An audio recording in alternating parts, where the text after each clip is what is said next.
Yo, what's up, guys? Welcome to episode 5 of What the Tech. My name is Adam Lobo. I'm Syed. And yes, this is our 5th episode, so we're very happy to be back here again. Once again, for those of you who are not familiar, this tech show is specifically for those of you who want to understand how the weekly tech news works, what we have been covering on our website at www.adamlobo.tv. And instead of us doing daily reviews or tech news on this, we decided to have a weekly tech podcast. So for those of you who are familiar with Adam Lobo TV's content, be sure to subscribe. Or if you're just a fan of tech and want to hear our thoughts on the news and what exactly is happening around the whole tech world, this is the place for you guys to be. What the Tech is available not only on YouTube but also on every single podcast platform. So you can find us on Apple Podcasts, Spotify, and every single podcast platform. So if you feel like you just want to listen to us while you're driving, while you're commuting, anywhere, you can do so. But of course, you can watch us here on YouTube for us to give you a visual representation of what we have. Okay, this particular week has been a little slow once again when it comes to videos, but when it comes to tech news, we do have 4 news for y'all. So, Syed, let us go through the very quick roundup on what exactly we're going to be talking about this week's episode. Okay, so you know how we've gone through a bit of innuendos these past couple of episodes. So this time it's the actual thing. So basically, there is a porn app that's now available to download on iPhones. But before we get more on that, it's only available in the EU. So you can try to download it, but you have to move to the EU to do it. And also, we're talking about the Nothing Phone 3A. So apparently, they're gonna do a camera button. Jumping on the camera button bandwagon, I guess. And Sonos. This one was quite interesting. Sonos is they're entering the streaming market with their own Android-powered TV box, which is interesting, honestly, because they're known mainly for their audio products. So I'm interested to see how it's going to go. And so someone just turned the Samsung Galaxy Watch 5, which is the exact watch I'm wearing now, into a PSP. Yeah, and I'm really impressed and really interested to know how, because the battery is not good. It's not. Not good Okay. at all. I mean, smart watches in general wasn't so good. I've always had this so-called banter with Abang Jake about how, he always talks about how Garmin is the best smartwatch. Mm-hmm. But in the end of the day, I think it all comes down to the ecosystem. Yep. I wouldn't say that the Apple Watch has the best battery life anyway, but at least it ties in within my daily life, my smart home stuff. But yeah, we can talk about that very soon. Let us first start from the whole idea of the side loading, right? Because before we go forward, I had no idea that this is a thing. I heard rumors about it when WWDC happened last year. Mm-hmm. We kind of knew that EU was pushing, but we didn't know whether or not it materialized, right? Mm-hmm. So run us through what happened here and what is this idea of suddenly having porn on an iPhone, and how did this start and what is happening right now? Yeah. And what is the current situation which has happened, meaning like they managed to remove it? So yeah, just give us the full rundown. Okay, so before we start on that, I mean, like, let's give a big kind of a context run through. Basically, Apple is known for its exclusivity. So basically, they run and control pretty much from top to bottom in terms of their products, their ecosystem, software, yada yada, all that. So certain bodies like EU see that as anti-commercial. No, I think it's it's like it's a monopoly kind of thing. So which they are against. So they basically argued that Apple, for now, in this context, Apple should allow alternatives to downloading apps, not just through their app store. So because Apple is very, not to say controlling, but they are very particular in what goes on the app stores, from top to bottom. So because of the EU's DMA, which is a Digital Market Act, if I remember correctly, they basically said that is kind of a monopolizing move. So you should actually open the opportunities for other people to come in to basically give everyone a fair shot at having their apps on an iPhone. So because of that, people can't still simply post their apps on the App Store. So what they did was there's this alternative app store called Alt Store that you can use to basically sideload your apps through that, which is how this pawn app came about, because they basically it's pretty much like how Android does it. I mean, it's not to say Android is kind of a wild west in terms of apps. I mean, they used to be like that, but not anymore. Google has taken a bit more, a few more proactive moves to make sure that not, the Google Play Store is not filled with trash, which it was. I don't know if you remember a few years ago, if there's one Clash of Clans app come out, there's 10 copycats, and all of them are absolute crap.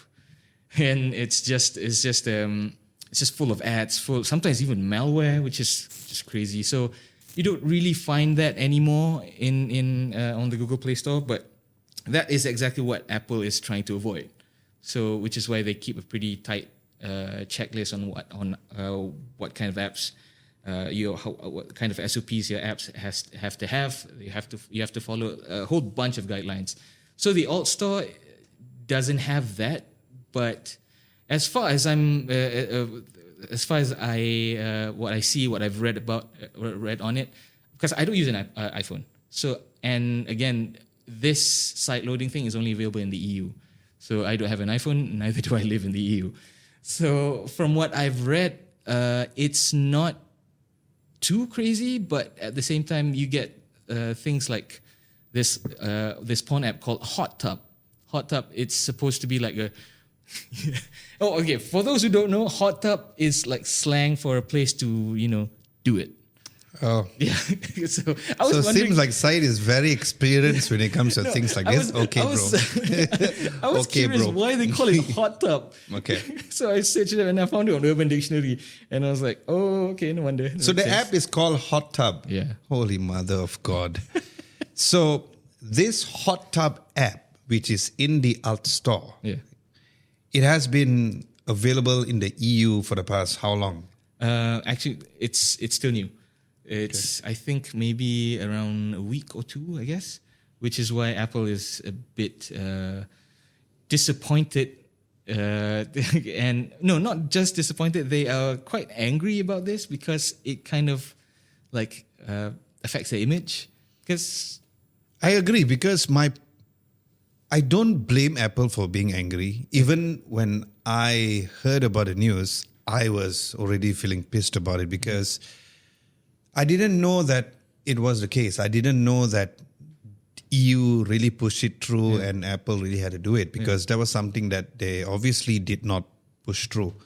There are certain things that EU pushed through which benefits us, like the USB-C on the iPhone. I am totally against this idea of side loading because it reminds me to a point whereby, remember when the presidents were using BlackBerry smartphones? Oh, yeah. The reason why, it's because of the security and how it's a walled garden. Yeah. Right?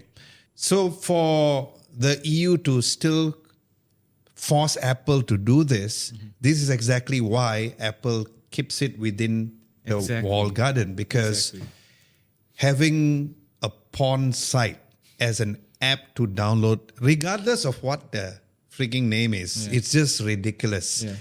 And as you mentioned, malwares, all of these things are the biggest potential on why Android devices have been slowing down like madness. I have friends talking about how they buy an Android phone, after 1.5 years, it goes extremely slow. one of the reasons is malwares, and one of the reasons is because certain apps are not optimized for the particular That's true. device. Yes, there is a business aspect of downloading apps directly from the Apple Store, but having them to force to have people to sideload apps has been crazy. I'm glad that it's only in the EU, not in other countries, because when I posted up the story which you said, I'm not going to mention who, but I had other brands messaging me and said like, since when? So we were not aware. I'm glad that Apple created that statement to make it known that this is happening. I just hope by having this awareness, nobody goes and download or try to put a VPN and do that. Speaking of which, because we are all region specific, right? Can somebody use VPN and download the Alt Store? Yeah, I got curious about that too. So after I wrote this article, I went on Reddit and went on a lot of other places just to check if you could actually do it. Apparently, you can't. Okay, that's good. So I'm sorry to hear that for you, bro. Well, I mean, You can't download Hot Tub. Ayya. One thing that Apple really took issue with that Hot Tub app is the fact that it has a teen section. Oh, Yeah, that was the one that actually triggered them to issue that statement, and they specifically mentioned that teen section, which I didn't know there was a like teen section until I wrote this. So I'm like, people actually still watch teen stuff on. I mean, no, okay. More specific question is that shouldn't these like porn sites stop teen sections because? well, if we are going to that topic and going deeper, pun not intended, I think it doesn't matter what the category is as long as people go to the website, they're sorted. But the idea of people just downloading an app and immediately getting access to all of this is just plain ridiculous. Exactly. You could just go incognito mode. It's fine. So is it now already removed after Apple has come up with a statement, or is it still looming in somewhere It's still there because Apple doesn't have jurisdiction on. They have limited jurisdiction on the Alt Store because Alt Store is pretty much an independent platform. Do we know who exactly is the developer of this Alt Store? That one I'm not too sure because Okay. I didn't really go into that deep because I kind of felt uncomfortable, honestly speaking. Exactly. Just thinking about it just makes me feel very uncomfortable. And I hope that this be resolved soon. So I think the developer of Alt Store is a very horny person because to me, I think it's just ridiculous. Yeah, so I hope this will be resolved soon. Again, I'm glad that Apple came out with a statement to say that this is the reason why they don't do it. And among all the decisions that EU has done to force Apple's hand to change, like I said, the USB-C port and stuff like that, I heavily criticize this. I'm with Apple on this because it's just ridiculous that you're able to download an alternate app store and have a bunch of crap that you can download within that as well. But to be completely honest, it's not. I mean, okay, I do believe that it's a double-edged sword. I mean, if let's say, I do agree with the EU on some points that it's kind of a monopolizing kind of thing, in terms of the the Apple versus Epic Games kind of thing. So I kind of understand why they did it. I'm not supporting either parties. I'm more of a bystander, and to see how it happens and to play devil's advocate. It makes sense for them to open the App Store thing. I mean, again, it allows trash, but at the same time, it will allow other apps that have not beef but like misunderstandings with Apple and whatnot. Again, like the Epic Games whole story. So apparently, you can only play Fortnite mobile in the EU, which I didn't know. I thought it was available everywhere because it's available on Android. So I thought it was available on iPhones too. But apparently, it's only in the EU, which is kind of sad, honestly. I am okay with them monopolizing because in the end of the day, they have staff to pay. And even there are side loading features available in Malaysia, I'm not going to do that. It's the same reason why I use a Mac for 21 years. Is because the confidence that I have when I download something, I know I'm not going to get a virus attack. It's the similar confidence when you buy an iPhone. Whenever I view anything or if I'm going to download anything, there's a reason why there's no APK files that can be installed on an iPhone. And having an iPhone does mean it's having security. Whether they monopolize and all, us as consumers, we don't care, right? Like, does it hurt your wallet? No. So, look, I understand and I believe that giving opportunities for everyone is great. But if it's going to go out of control like this, people are not going to be pointing fingers at Alt Store because they'll be like, I'm selling this. That hot tub app gave me money to push this. I'm going to do it.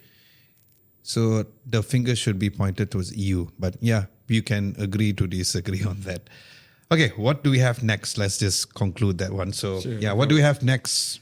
The Nothing Phone 3A. So yeah, they've been quite active on social media. I mean, they've been quite active on social media like across the board, not just the upcoming Phone 3A, but pretty much all their phones, which I honestly love because you don't see a lot of companies that are this social media savvy, and their marketing is quite good. What do you think?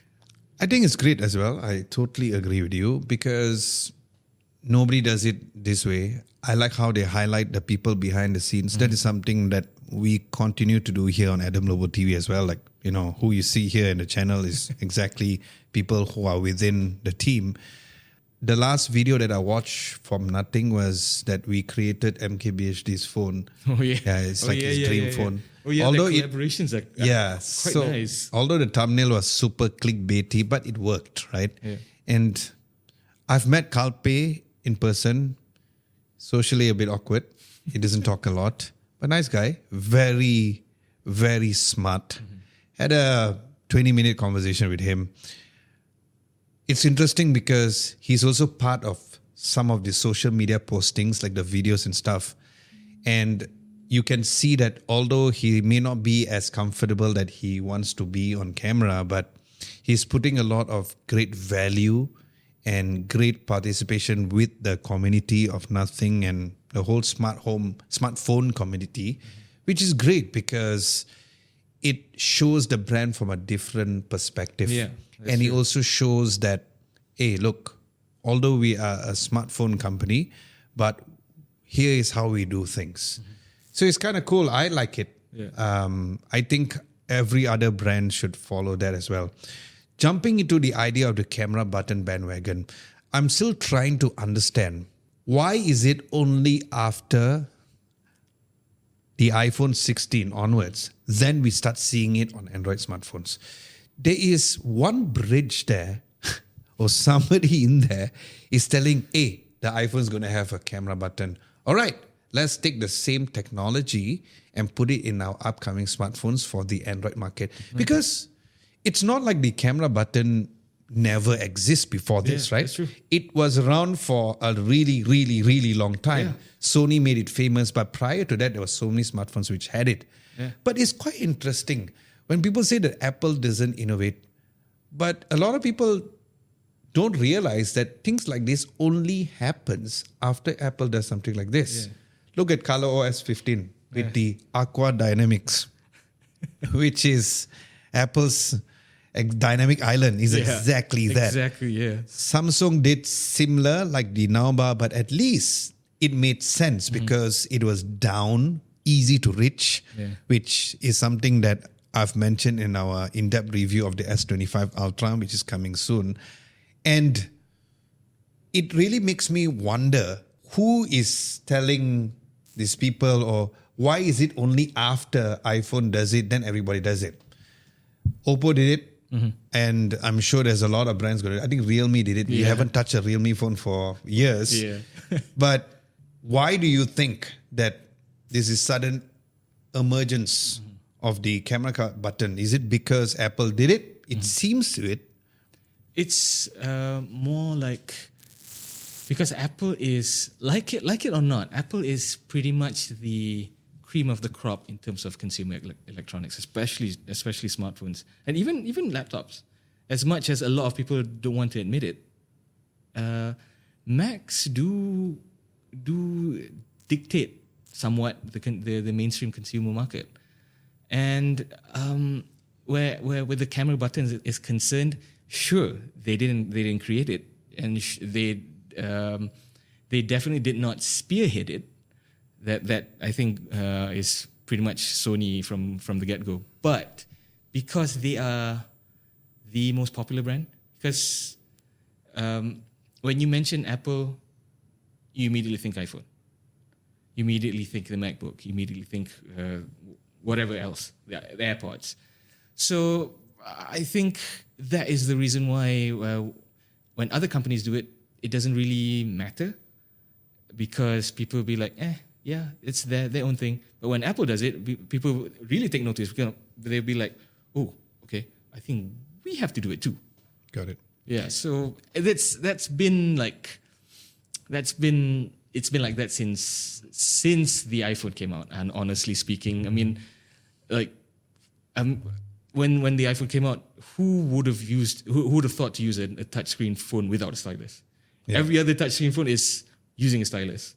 And when you think, especially back then, personally for me, I feel like people who use touchscreen phones are all usually like, those kind of business people, old guys, with the palm and everything. You remember that? So yeah. So when the iPhone came out, I didn't really take notice until maybe the iPhone 3, I guess, and everyone started doing their own touchscreen phones. I remember BlackBerry tried to jump on that touchscreen phone with the Storm. The Storm. I used I actually loved that one. The clicky. Yeah. The clicky So you had a touchscreen. combination of both. The BlackBerry Storm, where you slide it, you have the keyboard. Yeah. And then if you slide it down, the BlackBerry Storm is like fully touch. Yeah. What's interesting is that I used the touch more. So that's why I knew that I needed to get a touch phone. Yeah. Going back into other phones following suit, right? Like, even though Oppo did it in the Find X8 Pro, a lot of people are not mentioning the limitation for the camera button because you can only use the zoom functionality on a landscape position. But if you're on a vertical situation, you cannot do the zoom. When I spoke to Oppo during the launch, they said that, thank you for the feedback. We will look into having a software update. But until now, nothing. Speaking of nothing, I hope at least when nothing includes that, the zooming functions have that. But based on the renders that we saw, it looks like a button very similar to Apple's one, a bit more compared to Oppo's one. But I guess we all have to just wait and see on that. So what's interesting is it is the Nothing Phone 3A. It's not the flagship. Yeah, exactly. And at first, when you wrote the article, I was like, this could be the flagship. But it's interesting how they are pushing the 3A first because the 2A came out recently. And instead of them already introducing the 3, they're going with the 3A. I hope they don't confuse us with some weird naming scheme like how the Nothing ear suddenly went a reset. You don't know what number it is. They are trying to do a Sony in a very different way, I guess. So that is based on Nothing. Yeah. Apparently, there is Sonos now. Oh, yeah. Who's coming up with their own Android-powered TV box. Yeah, a streaming box. Honestly speaking, I never thought that would be on. Like when you think of Sonos, you think of the soundbar, you think of the headphones, you think of the multiple premium speakers. So for them to do a streaming box, it's really out of left field. But at the same time, it makes sense because then they have like this whole ecosystem of not just sounds. So now they can come up with their own streaming box, and maybe they can have their own like custom audio profiles, audio maybe codecs for them to stream from the Android box to the speakers and whatnot. So I'm just spitting ideas right now. I don't really know what the streaming box is. For now, we only know the code name, which is Pinewood. Oh, really? That's what it's called. Wow. Which is interesting because Pinewood is a very prominent, the name of a very prominent studio in Hollywood. So. Oh yes. Star Wars. Yeah. Oh my God, I totally forgot about that. Yeah. Do you think that they can make it in this particular new segment of market, coming from speakers to headphones and now going into this particular market? Do you think they can do it well? And they need to also find out what is the best pricing, right? They need to make sure to price it not as higher, or if not way much lower than the Apple TV box. Oh, knowing Sonos, it's definitely going to cost more than your average streaming box. It's definitely going to cost more than the Google TV, at the Android box. It's totally going to be, whether or not it'll be on par with the Apple TV, I don't know. Not sure, but because Sonos is a premium brand, so premium brands will always have premium price tags. No matter what you say, they will always have a premium price tag, and whether or not they want to bring the price down lower for a bigger reach, I don't know. I don't think it's a good idea that Sonos is actually doing this, because I feel like it's not easy to compete within this market. But what I've heard, and I'm not surprised by this unusual decision, is because of the fact that apparently the upper management or Sonos just recently changed their CEO. Oh, yeah. So probably this fella comes in and he wants to shake the market a bit. Because whenever we review TVs, I've always noticed that until just recently, Google TV OS has finally tweaked to be very good. It was great on the TCL TV we reviewed. It was great on the Bravia series. But I still go back to the Apple TV because of the ecosystem, as MKBHD says, right? The idea that right now Upit is controlling everything wirelessly on an Apple TV box is great, because there's no latency. It makes things so much easy. Remember how Sonos had this issue with the app? Yeah. They need to realize that when they create a streaming box like this, they really have to back up on their app, right? It took them a very long time to tweak their app. It was almost like a taboo topic that you should not talk about in situations where you are within the people of Sonos. Is like, try not to talk about the app because it's still not done. Yeah.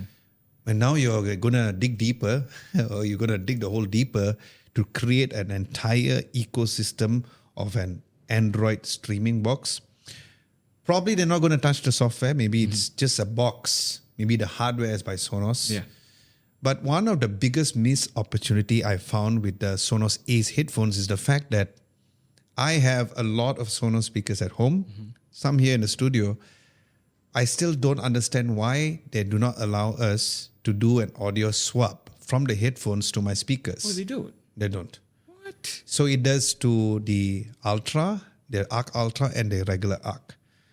According to them, they said that if they were to do that, the headphones are going to be heavier, is the chipset, which makes sense. It does make sense, but I hope that is allowed to make it within the ecosystem. Because imagine you come back home, because you see how Apple has done it so well with the HomePod, right? Yeah. You coming back home, you take your iPhone, you just put it near the HomePod, and there's audio, and it goes. And besides the super cool animation, it's so fast, no latency whatsoever. And although Sonos has really perfected the multi-room audio technology, but when it comes to really seamlessly changing between the devices, I still come upon a time where it has lots of connection issues and stuff like that. So I think it's a not good idea for them to go into this Streambox thing and probably stick to their speakers, stick to their headphones, probably a second generation Ace would be great. Their sound bars, like I've been using it for about 2 months now, the Arc Ultra and also the Sub Gen 4. Holy mother of God, amazing. So I feel like that should be the market. Because when we did our Sonos Dolby video, which did very well, a lot of people were commenting about, oh, is this better than the Nakamichi Dragon? And of course, one of the main things is that the Nakamichi Dragon is so much more expensive, right? And we had very highly reputable reviewers who still says that the Sonos ecosystem is the way to go. I feel they should just stick to that. Maybe come up with different things or maybe different generations. Going into a whole different market, especially when it involves software, I don't think that's the best idea ever. But we always have to wait and see. Okay, the final news of the week. So this is something which you caught, and I was like, is it really such thing? I didn't believe it until I read your article. So tell us about this final story that we have. So someone on Reddit basically installed the PSP emulator on the Samsung Galaxy Watch 5, which I didn't know was possible. But then again, I mean, considering considering it's an Android ecosystem, and it uses basically whatever you have on your phone, it's pretty much a smaller version on the watch, considering it's using the same operating system. So it's not really a surprise. What's more surprising is it took this long for people to actually attempt it, and they did pretty well, honestly. This one is just running by his claims. I haven't tested it myself because I tried going in the comments and tried reading it into it further. It's a bit of a complicated process where you have to extract APKs, and extract everything, and it's a really complicated process. So according to him, he basically he managed to play a couple of games at 60 frames per second, which is pretty good. And also God of War Chains of Olympus, I think, if I'm not wrong, at about 30 to 40 frames. Wow. Yeah, which is damn good, honestly. Chain of Olympus. Dun, dun, dun, dun, Yeah. dun, dun, dun, Oh, dun. wow. Holy God. Oh my God. Good times. But then again, you know how there are apps which you can download on the Apple Watch to allow you to watch YouTube on the Apple Watch. Yeah. It's the same for Samsung watches and all. For me, I download it, and after I'm done downloading it, what happens is that I don't ever watch it again because it's so small, the screen. Why? But it's cool to talk about it. It's cool that, hey, I managed to do this. But is this something whereby you're going to go out of your way and say, hey, guys, hang on, I'm going to play a game? No, it's definitely not practical. Not practical at all, considering the size. So it is literally a question of why not? And it's just I guess it's just a demonstration of what when I say I mean like what he can do and what he can do with the platform that he's given. So it's a cool thing, but it's nowhere near as practical as you think. I mean, again, if you don't have a controller, how are you supposed to press? Because it's on your wrist. Like, how are you gonna play like this? Like with two fingers? Okay, there you go again. Yeah, I think it's a cool thing. It's a nice thing to flex, but I think from a practical standpoint, I don't think that the person is going to go out and do that. Yeah. I think there's better ways to play game on your phone. It kind of reminds me of how people are like, can this thing run Doom? Can this thing run Doom? Oh, yes. Yeah. You Yeah. know, the latest one is someone actually managed to run Doom on a PDF. And I'm like, why? Enjoy, bro. Why not? Okay, so that wraps up the stories for this time around. We do have 2 community segment highlights that we like to highlight. There's 2 ways where you can actually ask questions, or if you really want to know certain things or you want to expand a bit more on the discussions that we talk about, number one is, of course, commenting at this particular video if you're watching this on YouTube. Or you can also head to our YouTube community page. That is a place whereby Side will do a weekly poll every Wednesday. So you have any questions to ask, you can either comment or even reply to that. So one is based on a comment, which I'll take, and then you can probably talk about the poll, yeah? So this comes from, this is J3, one of our regular people always commenting. He says that, hope the development of VR and AR headset will evolve rapidly. Now, this is in context of the XR Android headset that we talked about, which is the Project Mohan, however you want to pronounce it. Google and Samsung. Yeah, the Samsung and Google device. I agree that I hope this development becomes better because I love the idea of AR a bit more than VR because AR glasses are a little easier on the bridge of your nose. It's not so thick. It's not so big. And doesn't make you nauseous as much. Yeah. So I've been meaning to try the X-Real AR glasses, which means that, where you plug in via USB-C port to anything and it works. You don't need batteries because it's literally coming from that. Interestingly enough, we are not doing a video about it yet, but we will soon because we have also, the whole team managed to test out the Lenovo Legion glasses, the second generation. Really amazing stuff. Very bright and super sharp screen. Editing videos on that is really mind-blowing. But on top of that, we also managed to get a hands-on on the Lenovo Legion Go S, which I'll talk about later as well. But yeah, I agree with this is J3 because I hope that it will evolve rapidly. As a VR, tried the Apple Vision Pro, felt it was a bit heavier on the heavier side. I tried the Oculus before. It was something whereby we played it once and then it's in the cabinet until now, until this weird mold growing at the sides and eventually had to throw it away. I'm not kidding.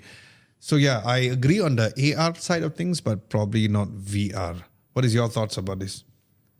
I like the concept of it. It's very sci-fi and something that I think a lot of people would want. But in terms of practicality, especially VR, it doesn't really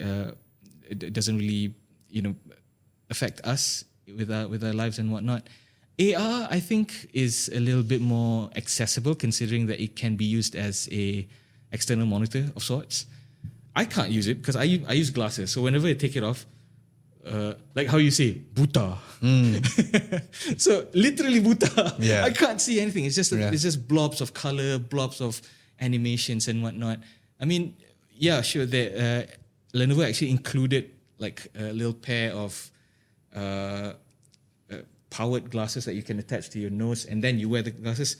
But it still doesn't make me experience the full potential, full extent of those AR glasses, which it's a bit of a shame because I really can't see anything without my glasses. So I hope that the development of AR/VR glasses would take into account people who wear glasses on the regular. Very good point. Yeah. All right. The next question comes based on your latest YouTube community poll. Yeah. It's a very interesting comment and I need you to answer this. So yeah, what is the comment about first and foremost? Okay, so I posted a poll about sideloading apps and whether or not people know about it or have used it and whatnot. And I asked for their thoughts in the comments below. So this guy, I'm gonna try to say your username because it's a bunch of letters. So it's ECYR Bradlaw -IX1ZH. Okay.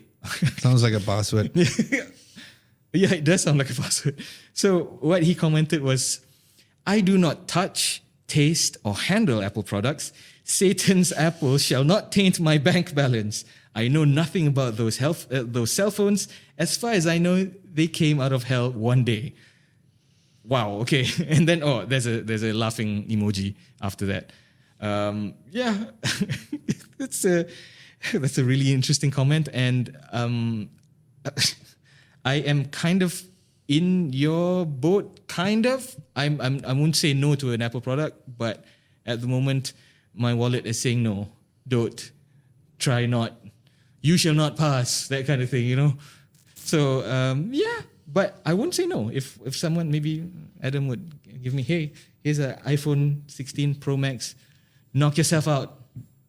Yeah, sure, why not? But then I'm going to put it back safely in the drawer and continue using my S24 Plus. So Apit tried to convert me to using a Mac. I used it for a week, and then I put it back. Oh, you did? Yeah, and I'm using my trusty laptop, Windows laptop. Good luck, lah. Okay, I'm not going to comment on this comment because it's the most weirdest comment that we ever got in our lives. Weirdest. The whole idea, the fact that he called the phone cell phones itself, I knew that this fella otak tak betul. So I'm just going to leave that comment over there. Okay, let's finish off with the week's videos. Again, it has been a little of a slow week. We just released a comparison video between the Huawei Mate XT, the triple foldable phone, the trifold, against the Huawei Mate X6 Reels. The reason why it was a reel is because we also want to tease the fact that the good news is that the Huawei Mate XT, the trifold, will be coming to Malaysia. Ooh. And not only in Malaysia, but globally as well. When it was first announced, I thought, no way that it's going to be released globally. Yeah. And I thought it was just a concept. Yeah, same here. Until it is here in our studio. When I went to Hawaii at the Snapdragon Summit, technical Guruji, Gaurav, my man, love you, brother. He had it and he was like daily driving it, and me and really? Uma Nashbandi, we were kind of holding it, and it was like crazy. So Uma did a video on that, a short form video. Do you know how many views he got? 7 million. Sheesh. Uma just took technical Guruji's videos and just said, oh my God, so this is technology, blah, blah, blah, 7 million views. Shout out to Uma. You know I love you, brother. But we would, when we talked about this in Hawaii, I was like, no way, it is going to be released globally. It's more like, okay, just use it for a while and it's done. The fact that it's going to be released in Malaysia and globally is going to shake the market like crazy. Definitely. My biggest thing that I'm sure you also saw it is the fact that when you totally unfold it, it's like a slab of glass and it is as thin as a coin. I didn't believe it until I literally got Lihu to grab a coin and I said, you need to shoot with the coin because that's what they claim. And it is true.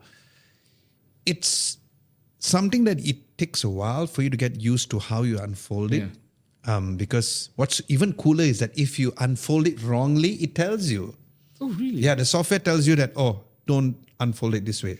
Unfold it another way instead. Oh. So these are the tiny little things that makes this particular device very, very high end, right? We still do not know the price. Mm-hmm. I seriously do not know. So I'm not an embargo because I do not know the price. But if I had to guess, probably maybe about 15,000 ringgit. Yes, it's a lot of money, but knowing the fact that you can fold the phone into a regular phone. And what's interesting, I didn't mention that in the video, but that's why we're having this podcast. When I totally make it in the regular phone mode, is as thick as the Samsung Galaxy Z Fold 6. Wow. 3 screens versus 2 screens. It is as thin or as thick as it is. Okay. So in terms of practicality wise, we will be doing an in-depth review because I have been using it off and on. I am planning to put my SIM card in most probably when you're watching this is on a Saturday night, but most probably from Monday onwards. And then I'm going to do an in-depth review to find out how practical it is to use daily, because there are certain parts where when you unfold, if you're going to use it without the stand, especially, it may be a bit harder to handle and you may have the glass to scratch the screen. But then again, is using Kunlun's 2nd generation glass. And I hate doing durability tests, but I did test the Kunlun 1st generation on the Mate series and it's so good. So I think the idea of that is good. And the reason why we did a versus real is to find out. I was really sincerely wanted to know whether or not would people buy a trifold or stick to being more normal. I can't believe I'm saying this, to use a foldable. So based on your first impressions, what is your thoughts on the trifold? Oh, it's such a satisfying phone to fold and unfold. And it did not feel flimsy at all. Like the hinges are very, not to ruffle anyone's feathers, but I actually prefer folding and unfolding that thing compared to the Z Fold. Honestly, the Z Fold is a bit too tight for my taste, and it, I did not mean it to come out that way, but it did. Okay. But yeah, it's a little bit too tight to open and close, especially with one hand. But the Mate XT, I mean, it's not necessarily easy to open it with one hand, but it is easier to open it than the Z Fold, which is mind-blowing for me, because for me, I feel that the Z Fold is pretty much the pinnacle of a consumer smartphone engineering. And yeah, so in some ways, the Mate XT surpassed that. Yeah. Even the crease, I'm surprised because you've been thinking that... The crease, yes. Yeah. So there are two creases involved in the Huawei Mate XT or the trifold. One crease is based on folding inwards and another crease is folding outwards. And when you totally unfold the device, it looks like a pure screen. Yeah. I don't know how they managed to do that. But you know, Honor is going to do the same and claim that they are the best. And they're going to whack some nails. Yeah, they're going to whack some nails on it like what Honor always does. But yeah, I only see one potential problem on the Huawei Mate XT is, of course, software. That's where Samsung does it so well. Other than the software optimization and just using it, I don't see any problem with it. There's no compromises on the cameras. Well, the camera's fantastic. Because, it is the movable 10 aperture values. Yes. It is really good. So stay tuned for the in-depth review of that. When Lehut pointed that out to me, I was like, wait, what? Really? And then I turned it over and then tried playing around with the aperture. I'm like, whoa, no way. Yeah. It's funny because Samsung did that first. Exactly. On the S9, remember that? Yes. And they didn't. And they did follow up with the S10. Exactly. Yeah. So this is where Samsung was first, but Huawei brought it back, which is good because having a physical aperture adjustment is so much better. Yeah. Another video which is coming out soon, we're not sure when, but we've managed to test the device very thoroughly, is the Lenovo Legion Go S. Side is the gamer here in the team together with Lehut. Mainly something that he really tested out more than me, but I just recently got it. I've been testing out. My biggest takeaway from the device is the fact that the comfort, the way that the Lenovo Legion Go S was designed, it really felt like it was hugging my hands. Yeah, and I'm sure it was for you as well. Lenovo really knocked it out of the park in terms of ergonomics. It's very comfortable to hold. Because I find that some handhelds, whenever you're playing, like lying down, you get really tired. Yeah, the arms get really fatigued. But I didn't really experience it with the Legion Go S, and yeah, I'm quite impressed, honestly. Yeah. So other than the ergonomics, how is the first impressions on the gaming test? You don't have to go in so deep because you're going to do a video about it. But how's your first impressions on the game specifically? Really good on a handheld. Honestly, you can. I've been playing like Cyberpunk. I've been playing other AAA games, and they don't run as smooth as you would on a laptop, but they run really well on a handheld. Like I could just lie down and just play games, and that is the ultimate, gamer situation. Just sit down with a drink next to you and just like, yeah, this is it. I totally agree. I think the only potential thing that we would see is the fact that it's running on Windows. Yeah. I didn't know that there's going to be a Steam OS version that's going to be out until I watched Dave Turi's video. I'm like, oh, there is. So that would be a bit more interesting. I'm quite not sure whether it's going to be coming to Malaysia or not, but we do have the Windows version, which comes in a very, very nice white color, matte white color. You guys know that I love my white color. You see, our microphone is a white color. So yeah, stay tuned for that video. And of course, while you're watching this video, hopefully tomorrow we'll be having our 2-week review of the Samsung Galaxy S25 Ultra. I've been using the phone, so just watch the video. I need you all to watch that video because there are certain things that I felt it was very usable, which a lot of people say is not usable. So yeah, stay tuned for that. I guess that concludes this week's episode. We have gone a bit further this time around because we wanted to go in depth a bit more on the news side of things since the videos were slow.